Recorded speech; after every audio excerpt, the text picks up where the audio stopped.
একজন আমেরিকার স্বীকৃত গোয়েন্দা, স্বীকৃত সিআইএ এজেন্ট, তাকে বানানো হয়েছে বাংলাদেশের পররাষ্ট্রমন্ত্রী। সুদখোর লাওয়াত ইউনুস $1.6 বিলিয়ন বাজেট ঘাটতি মেটাতে তারা এডিবি জায়গা থেকে কঠিন শর্তে ঋণ নেওয়ার ব্যবস্থা করেছে। নাউজুবিল্লাহ। এই আমেরিকা থেকে বিমান কিনতে $3.7 বিলিয়ন খরচ করা হবে, যার মধ্যে কমপক্ষে 20% থাকবে সুদখোর লাওয়াত ইউনুসের কমিশন। নাউজুবিল্লাহ। এই কমিশন খোর লাওয়াতটাকে এখন পর্যন্ত কেন গ্রেফতার করা হলো না? সে নিজের প্রতিষ্ঠানের 666 কোটি টাকার কর মওকুফ করিয়ে নিয়েছে। এই সিদ্ধান্তকে এখনো কেন বাতিল করা হলো না? বাংলাদেশের সচেতন জনগণ, সচেতন মুসলমান আজকে এই প্রশ্নের জবাব চায়। সরকারকে আমেরিকার তোষামত বাদ দিয়ে দেশের সার্বিক কল্যাণ এবং উন্নয়নের দিকে নজর দিতে হবে।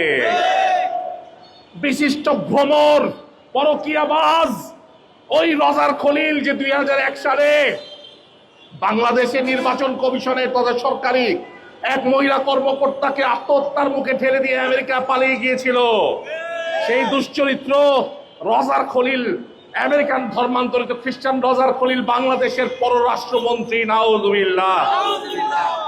ছি লজ্জা, ছি। এই লজ্জা কোথায় রাখবেন? একজন আমেরিকার স্বীকৃত গোয়েন্দা, স্বীকৃত সিআইএ এজেন্ট, তাকে বানানো হয়েছে বাংলাদেশের পররাষ্ট্রমন্ত্রী। নাউজুবিল্লাহ।